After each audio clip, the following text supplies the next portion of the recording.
Bonjour à tous.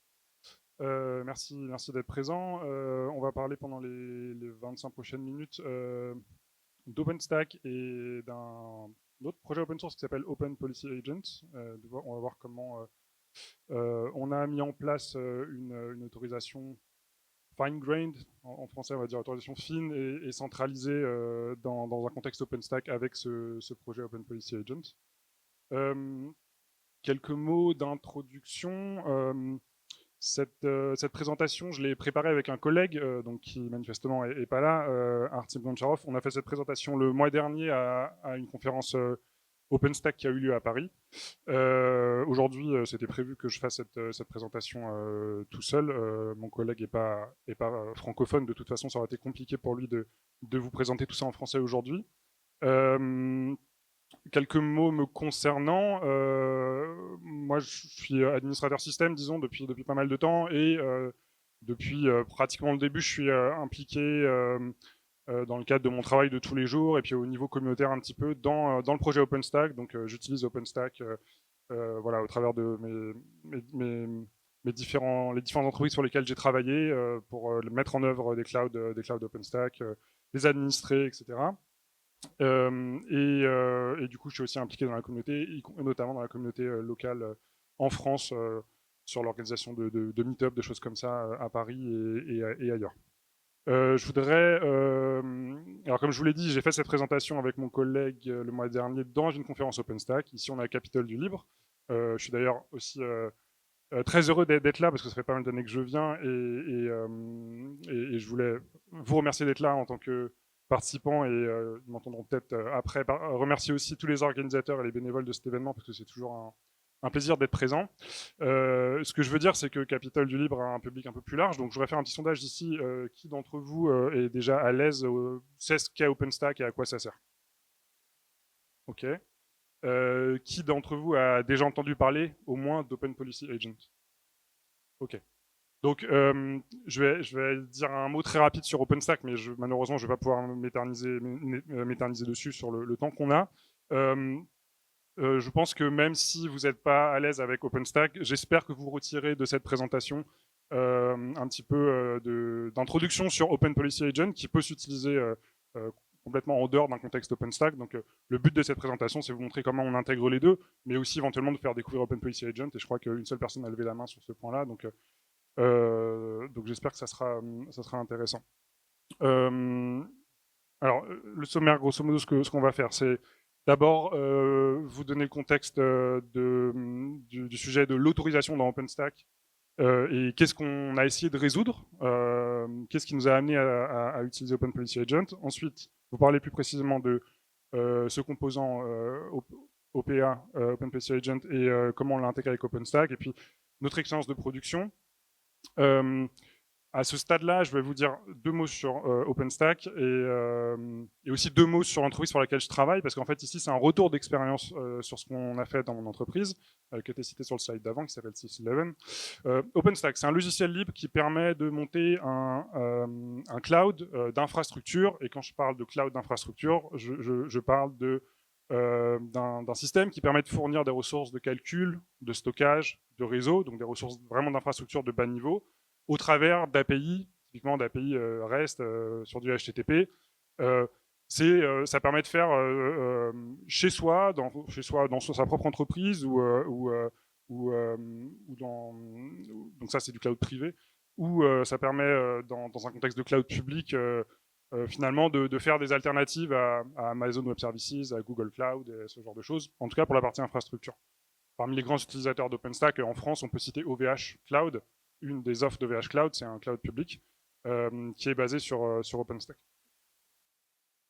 Et du coup, un mot sur Sys11, pour lequel je travaille en tant que SRE, donc Site Reliability Engineer. Donc, je travaille dans l'équipe qui fait tourner le cloud public basé sur OpenStack chez Sys11. Donc, Sys11, c'est une plus petite entreprise par rapport au VH, mais on est aussi un cloud public.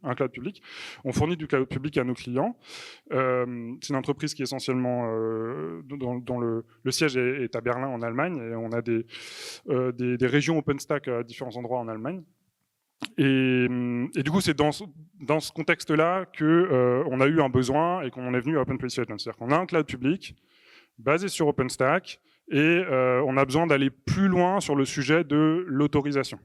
Donc, on en vient à l'autorisation dans OpenStack.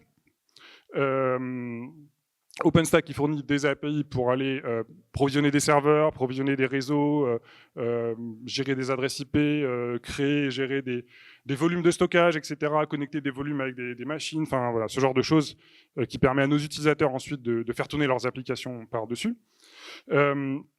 Dans OpenStack, il y a une bibliothèque qui a été écrite par OpenStack et pour OpenStack, qui s'appelle Oslo Policy. Il y a plein de bibliothèques Oslo quelque chose dans OpenStack. C'est justement toutes ces bibliothèques qui sont utilisées par différents composants d'OpenStack. Et comme vous pouvez le deviner, Oslo Policy, c'est la partie qui est en charge de l'application ce qu'on appelle donc des policies dans OpenStack, des règles sur le sujet de l'autorisation. L'autorisation, c'est de savoir... une fois, on est après avoir identifié l'utilisateur. Notre utilisateur, notre client dans notre cas, il s'est authentifié avec un utilisateur, un mot de passe de manière basique ou avec d'autres mécanismes. Une fois qu'on sait que c'est lui, la question c'est de savoir, ok, est-ce que cet utilisateur, il a le droit de créer un serveur, une machine virtuelle en fait, est-ce qu'il a le droit de provisionner une nouvelle ressource, un nouveau volume de stockage, est-ce qu'il a le droit de faire telle modification dans tel réseau, et peut-être qu'il a le droit de le faire dans un certain contexte. Dans OpenStack, on parle de projets, donc si vous voulez ou des tenants, donc c'est évidemment tous nos clients ne voient pas les ressources des autres, hein, donc chaque client a un ou plusieurs projets, donc peut-être qu'un utilisateur a le droit de faire quelque chose, de créer un serveur dans un projet, mais pas dans un autre.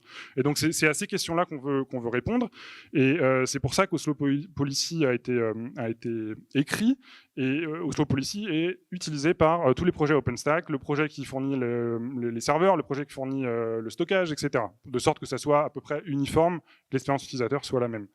Mais et donc dans OpenStack, c'est essentiellement du RBAC et du ABAC, donc du Role-Based Access Control et du Attribute-Based Access Control.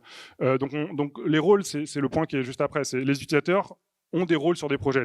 Les trois concepts de base quand on parle de gestion des utilisateurs et des autorisations dans OpenStack, c'est ça. Un utilisateur sur un projet, il a un rôle. Par défaut, les rôles qui existent dans OpenStack, c'est très basique. C'est administrateur qui a tous les pouvoirs, le membre d'un projet qui peut tout modifier dans son projet, et puis le reader, donc du lecture seul. Il peut uniquement voir les ressources sans les modifier. Bon, mais ça, c'est assez basique, et vous allez voir que nous, on a voulu aller plus loin. Ce qu'il faut garder en tête pour la suite, c'est que toutes ces policies, donc en fait, vous allez voir que c'est des listes de base, hein, c'est un fichier de config qui dit, voilà, pour créer un serveur, voilà la règle à appliquer. Et la règle, ça va ressembler à est-ce que l'utilisateur est membre du projet. Voilà, pour une règle très simple. Et donc ça, c'est évalué tout le temps dans OpenStack, parce qu'à chaque fois qu'il y a une requête d'API, et en tant que cloud public, on a des requêtes, on a un certain nombre de requêtes à traiter tout le temps de la part de nos utilisateurs qui gèrent leurs ressources. À chaque fois, il y a un traitement qui passe dans Oslo Policy. Comment on personnalise tout ça de base dans OpenStack sans faire rentrer Open Policy Agent? De base, vous pouvez customiser les rôles. Les rôles par défaut que j'ai cités là, admin, member et reader. Vous pouvez créer des rôles supplémentaires. Vous pouvez le faire en tant qu'administrateur au travers de l'API Keystone, tout comme vous pouvez créer des utilisateurs, vous pouvez créer des nouveaux rôles. Mais bon, par défaut, vous pouvez créer un rôle Toto, l'assigner à un utilisateur sur un projet. Ce rôle-là, il va rien faire de spécial, tant que vous n'allez pas modifier les fameuses policies. Donc, désolé aussi pour beaucoup d'anglicisme ici, la présentation initialement était en anglais, je l'ai traduite, mais le terme policies, je n'ai pas voulu le traduire parce que c'est vraiment un terme technique spécifique dans OpenStack. Donc ces policies, c'est là où éventuellement, si vous voulez que votre rôle Toto il ait une conséquence d'une manière ou d'une autre, vous allez modifier vos policies et dire par exemple que pour créer un serveur, par défaut, il faut être membre, et là vous pouvez dire il faut être membre ou il faut avoir le rôle Toto. Voilà. Et du coup, ça, quand vous gérez un cloud OpenStack, si vous avez des besoins très basiques et si vous êtes par exemple dans un contexte de cloud privé en interne de votre entreprise, qu'il n'y a pas beaucoup d'utilisateurs, etc., vous allez souvent pas trop avoir à toucher à ces choses-là. À partir du moment où vous gérez un cloud public ou si vous gérez un cloud privé dans une entreprise, mais d'une certaine taille, où il y a des contraintes de sécurité qui font que à un moment donné, on veut séparer un peu, faire en sorte que les gens n'aient pas accès à toutes les ressources au sein d'un projet, etc. Vous allez devoir commencer à customiser ces choses-là. Et c'est là où ça devient très compliqué, en prenant juste ce que OpenStack permet par défaut. Ce fichier de config là dont je vous parle, là, qui liste les policies, il peut devenir très vite très complexe. Vous allez ajouter des rôles et vous allez complexifier en même temps rapidement vos policies. Et c'est là où Open Policy Agent offre une alternative.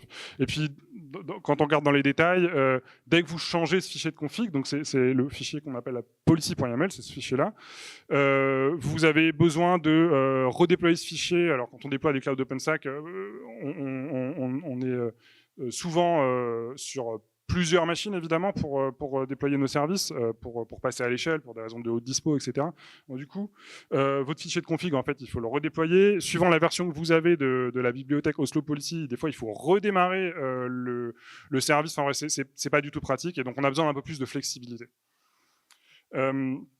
Donc, ce qu'on veut résoudre ici, je viens de le dire un peu, c'est amener un peu de flexibilité, mais concrètement, pour nous, c'est venu d'un besoin client.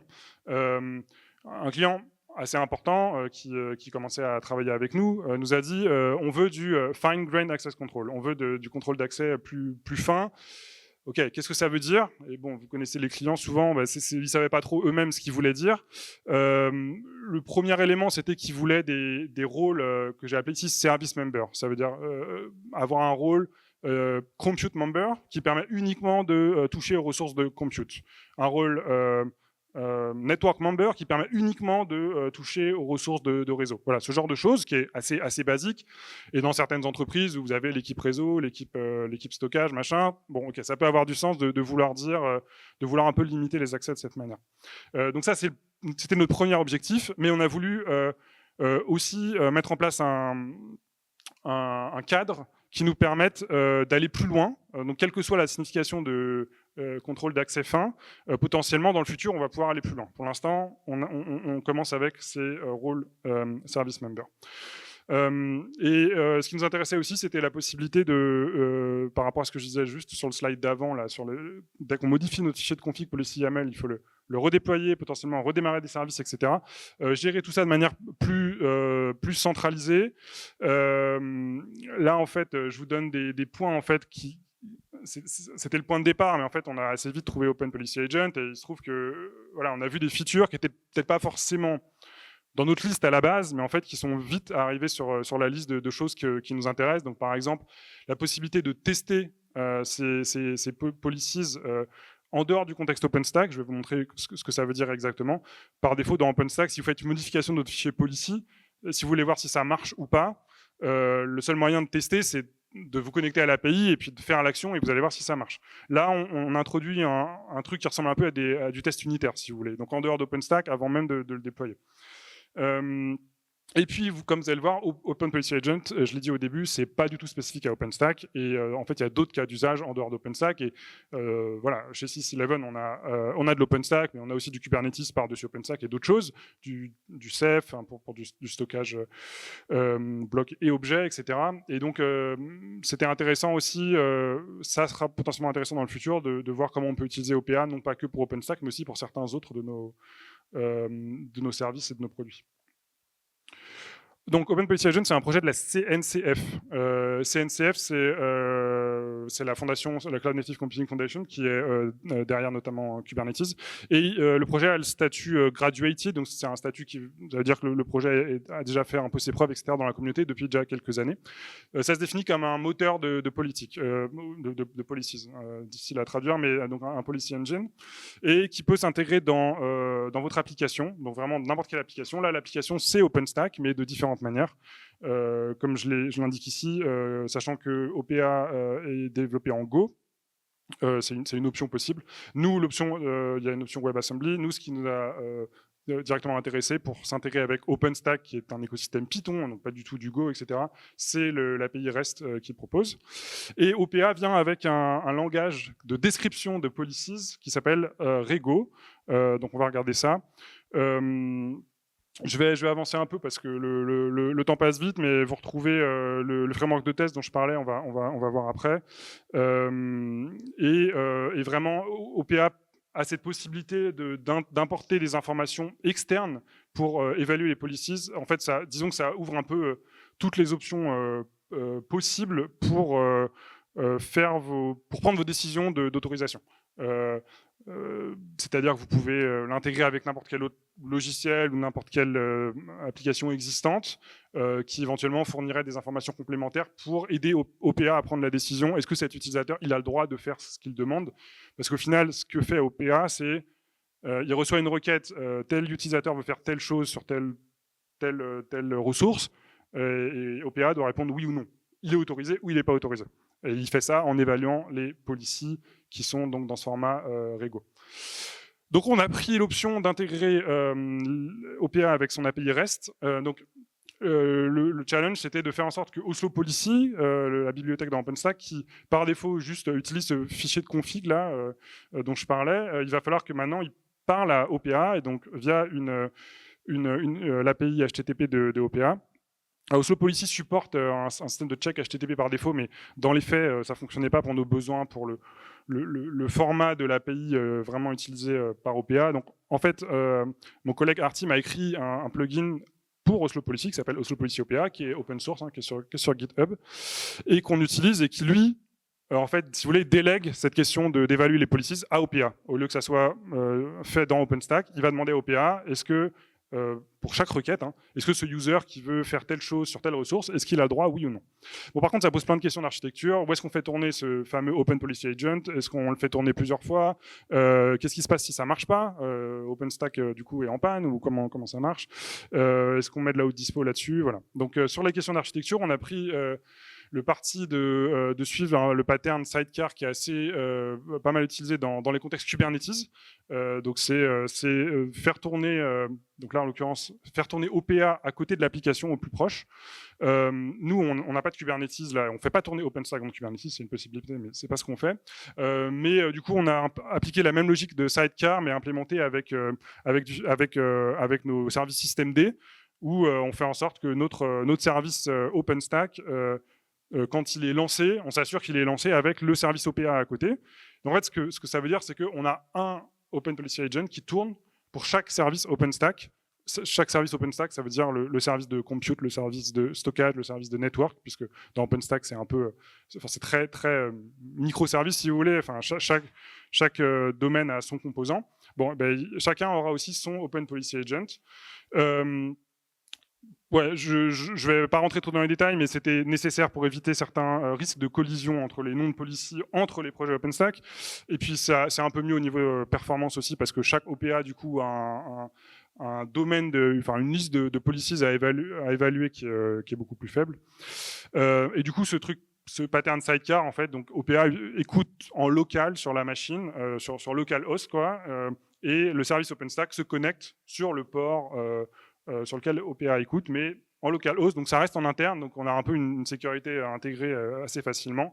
Donc aujourd'hui, on a fait le choix à ce niveau-là, en interne, entre le service OpenStack et OPA, il n'y a pas de chiffrement, il n'y a pas d'authentification, et l'avantage aussi, c'est que la latence est très faible. Qu'est-ce qui se passe si OPA fonctionne pas, tombe en panne pour une raison ou une autre, ce qui peut quand même arriver? On a un élément de configuration dans la config de Oslo Policy OPA, et nous, dans notre déploiement, on fait le choix de dire si OPA fonctionne pas, par défaut, tu refuses. On pourrait dire par défaut, tu acceptes, ce qui est très très dangereux et ça fait pas trop de sens, ou par défaut, tu pourrais appliquer la valeur par défaut du projet du composant OpenStack, puisque toutes les policies ont une valeur par défaut dans le composant OpenStack. Nous, on a fait le choix de dire puisque on va customiser nos policies, on veut pas retourner sur les policies par défaut, parce que potentiellement elles sont plus ouvertes que ce que nous on a voulu configurer. Donc on préfère, quand ça arrive, fermer. L'utilisateur va se prendre un forbidden, mais c'est le plus sûr. En fait, si ça arrive, chacun de nos composants OpenStack qui ne sont pas déployés qu'une seule fois. Donc en fait, notre composant de compute, qui s'appelle Nova dans OpenStack, qui expose l'API de compute, en fait, on en a plusieurs. Et si sur une machine, le OPA qui est juste à côté, puisqu'il est en sidecar, est tombé, bah, en fait, les autres vont prendre le relais. Donc dans les faits, ça pose pas de problème particulier. On va voir un peu juste après l'impact sur les performances, parce qu'évidemment, ça ajoute une petite dépendance. Bon, il faut que j'accélère, ça passe très vite les 25 minutes. Donc, il y a une question aussi, c'est comment on passe du format précédent OpenStack pour définir le format, disons, propre à OpenStack pour définir les policies, au format Rego.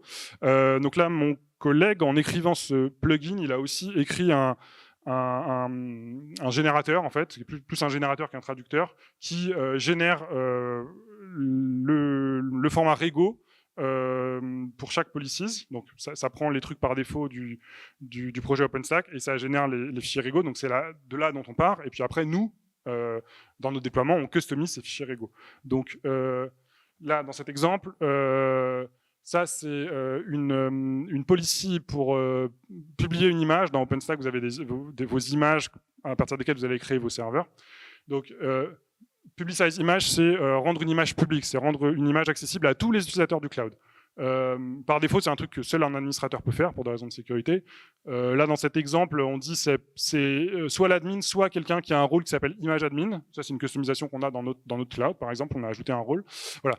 Et quand on passe à OPA, en fait, là, on dit, ça, c'est dans le fichier policy YAML, on dit finalement, tu délègues à OPA. Donc là, on voit plus le contenu de la règle, mais là, elle est là, le contenu de la règle est là. Ça, c'est le fichier Rego, du coup, donc on fait référence à ce truc-là.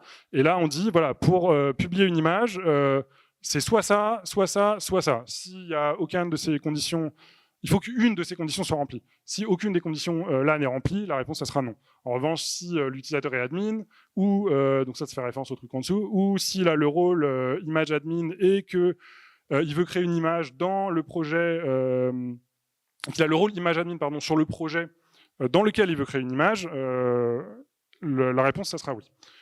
Donc voilà, ça ressemble à ça le format Rego, là c'est très très simple, mais et voilà. Et ça a été généré automatiquement par notre plugin.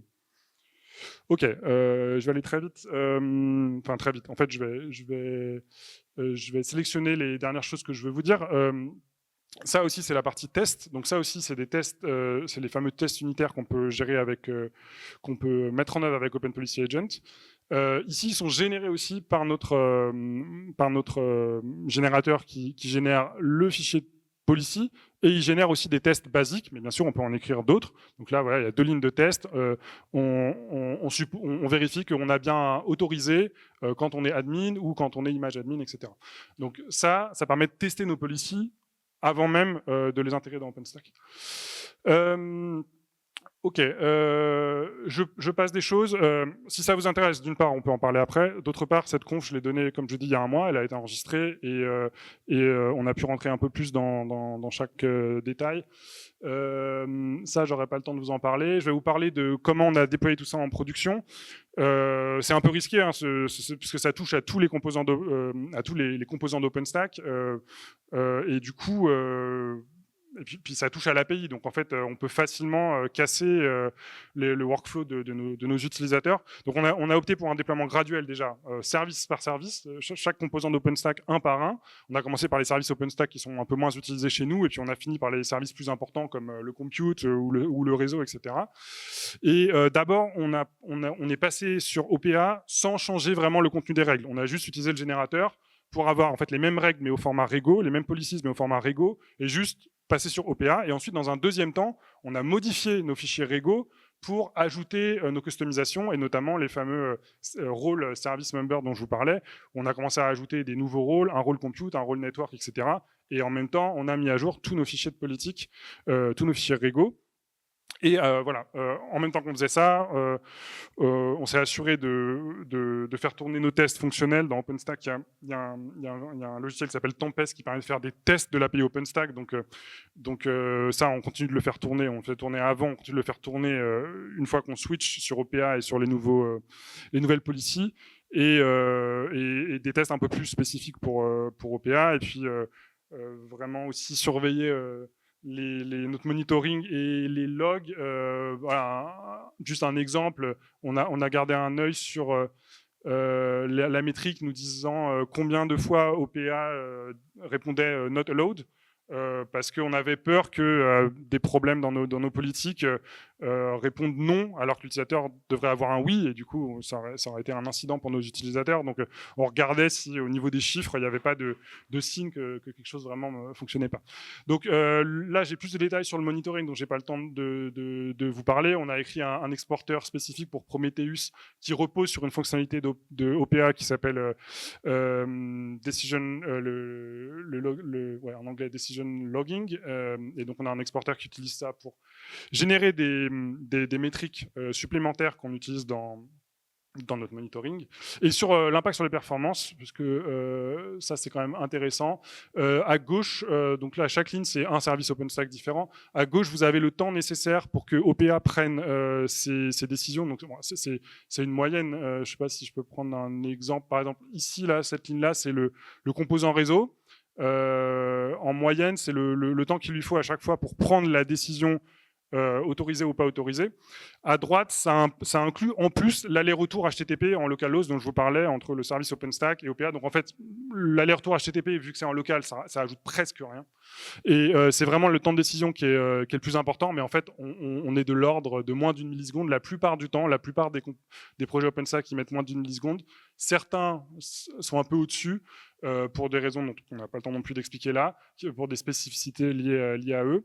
Mais en fait, du coup, ce qu'il faut retenir, c'est que l'impact sur les performances, il est très très léger et il n'est pas du tout visible de nos utilisateurs.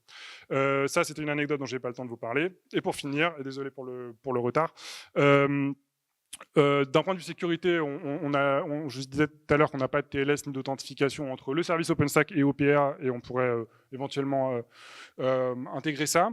Il y a une question si Keystone, qui est le composant d'OpenStack qui gère l'authentification, pourrait nous servir ici pour centraliser les policies. Ça nécessiterait beaucoup de modifications dans Keystone, etc. Mais il y a eu des discussions dans le passé liées à ça, donc c'est un sujet au niveau du projet OpenStack, vraiment, éventuellement. Et puis nous, on se pose la question de si on pourrait à un moment donné fournir des rôles en self-service, c'est-à-dire là, je vous ai dit que nous, on avait ajouté des rôles, là, compute member, etc. On voudrait potentiellement permettre à nos clients un jour de créer leur propre rôle et de définir eux-mêmes leur politique. C'est des choses qui sont possibles chez d'autres grands cloud providers, où en fait, en tant qu'utilisateur, vous pouvez créer vos rôles spécifiques pour vous et dire, voilà, moi je crée un rôle XY qui permet uniquement de faire ci ou ça. Voilà, aujourd'hui, ça, on ne peut pas le faire, mais la flexibilité de Open Policy Agent nous ouvre cette porte. Il y a plein de questions, mais on pourrait le faire.